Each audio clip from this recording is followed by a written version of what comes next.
후회하지 않는 엄마가 되려면 어떻게 해야 하는가?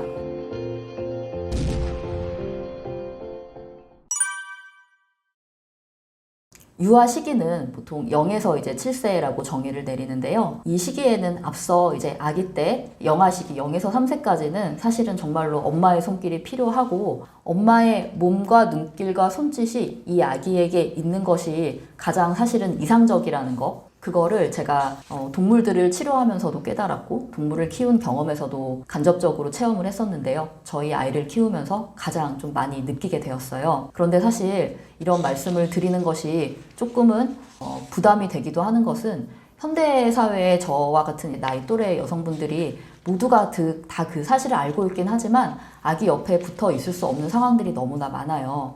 저도 사실은 수의사를 안 하고 아이들을 지금 돌보고 있는 것이 좀 드문 케이스죠. 그 정도로 드물다고 할 수는 있는데 그만큼 중요한 이유는 어린 시절, 그 시절은 무엇과도 바꿀 수 없는 신체도 형성되는 시기이고요. 정신도 형성이 되는 시기이기 때문에 정말 중요한 시기이기 때문입니다.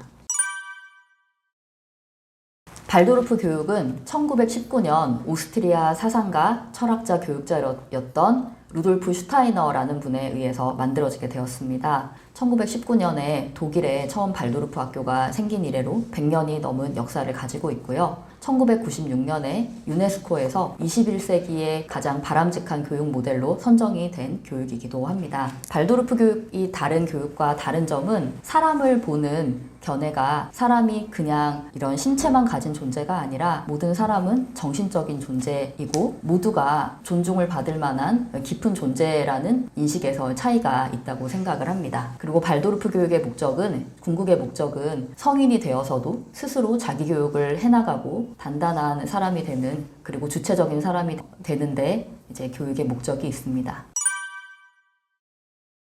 발도르프 유아교육의 기본 철학은 모방과 본보기라는 말로 이제 대표가 되는데요. 정말 아이들은 부모를 보면 그 아이를 알 수 있다는 말이 있잖아요. 그리고 어떤 아이들을 딱 보면 부모님을 몰라도 저기서 나타나면 우리가 딱 저분의 아이구나 하고 딱 알게 되는데 형태만 닮는 것이 아니라 모든 생활 습관이나 이런 것도 다 담게 되거든요. 모방과 본보기라는 뜻은 이 아이들은 발도르프 교육에서 이야기를 할 때 유아 아이들은 우리가 성인과 다르게 배울 때 다른 사람의 상을 그림처럼 흡수해가지고 그대로 이제 따라 하면서 배운다고 해요. 그것이 좀 다른 점인데 그래서 이제 발도르프 유아 교육에서 중요한 것이 모방과 본보기이기 때문에 가장 중요한 거는 어른의 본보기. 이제 부모가 좋은 모습을 보이는 것, 그것에 달려 있다고 합니다.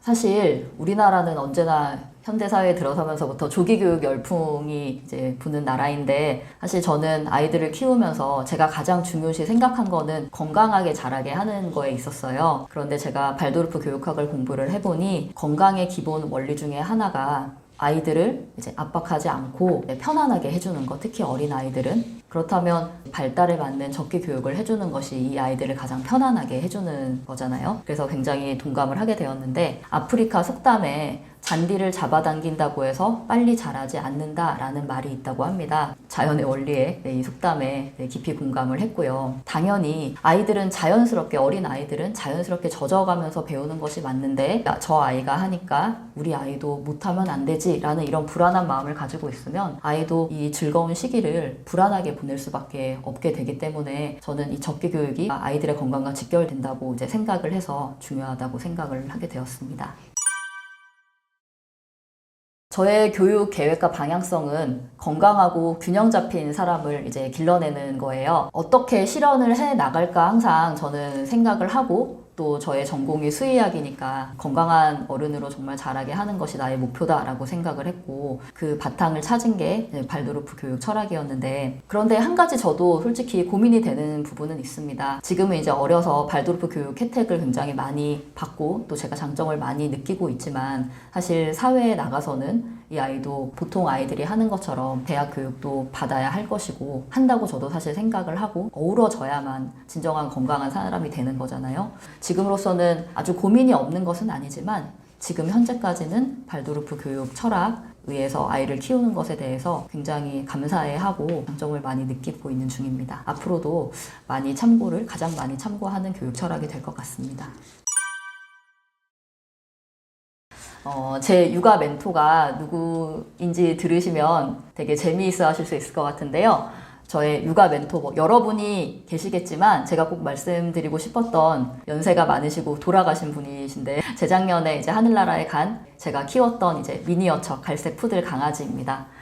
저는 요새 이제 반려견, 반려묘를 키우시는 분들이 굉장히 많잖아요. 그런데 저는 이 친구들의 사명이 예전에는 정말 좀 자유도 구속당하고 너무 불쌍하다라고 생각을 했는데 요새 저는 이제 엄마가 되고 나서 생각이 바뀌게 됐어요. 이 아이들이 사람들의 선생님으로 오는 것이 아닌가 하고 생각을 하게 되었고 저에게 많은 가르침을 주었던 육아 멘토 중 하나가 다름 아니라 저의 강아지였다는 생각을 지금도 하고 있습니다. 제가 수의사가 된 이유 중에 하나가 강아지가 너무 키우고 싶은데 엄마가 이제 반대를 하셔서 이제 키울 수가 없었고 나중에 대학생이 되어서 정말 그 평생 소원이었던 강아지 키우는 그 꿈을 이루게 돼가지고 애지중지하고 정말 사랑하는 강아지였어요. 이 강아지를 키운다는 거는 사실은 처음으로 제가 부모 역할을 제대로 해본 경험이 저에게 된 건데 그러니까 이 강아지를 통해서 엄마 연습을 제가 했었던 것 같아요. 그런데 이 이 아이가 이제 3개월에 제가 키우기 시작해서 18살,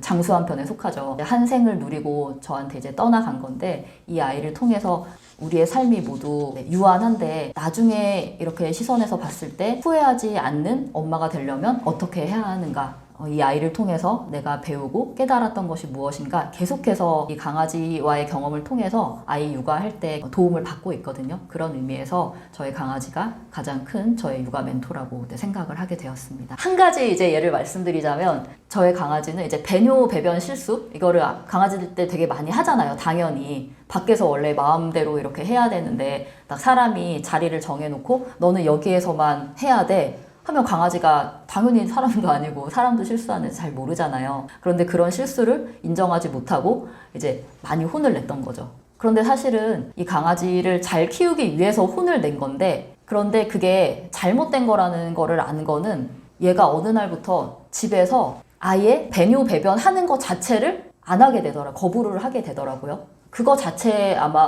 혼나거나 내가 굉장히 하면 안 되는 일이구나 라고 이제 생각을 하는 것 같았어요. 그래서 제가 그 배뇨 배변 실수를 몇 번 혼낸 걸 가지고 복수를 당했다. 복수를 받게 됐다고 해야 될까요? 저는 저희 강아지가 한 서너 살 된 이후부터 비가 오나 눈이 오나 바람이 부나 늘 강아지를 밖에 데리고 나가야만 얘가 응가를 하는 거예요. 죽을 때까지 그랬습니다. 이렇게 키우면 안 되는 거구나. 그리고 배뇨 배변이 제대로 안 되니까 아이가 스스로 자발 식욕도 별로 없었어요. 그래서 10살이 넘어가고 나선가부터는 제가 사료를 물에 타가지고 갈아서 억지로 숟가락으로 강제 급여를 하면서 얘를 키웠습니다. 그럴 때마다 너무 한탄스럽고 이렇게 키우면 안 되는 거구나. 내가 정말 못할 짓 했구나. 나중에 진짜 이렇게 키우면 생명한테 이렇게 대하면 안 된다라는 걸 진짜 뼈저리게 느끼는 계기가 되었습니다. 네, 교육의 민족 구독자 여러분, 저는 특히 초보맘, 초보아빠 여러분들을 응원드리고 싶습니다. 어려움이 있으시면 저에게 연락 주시면 언제든 도와드릴 수 있고요. 그리고 항상 아이들과 즐겁고 행복하고 건강한 육아 하시길 바랍니다. 감사합니다.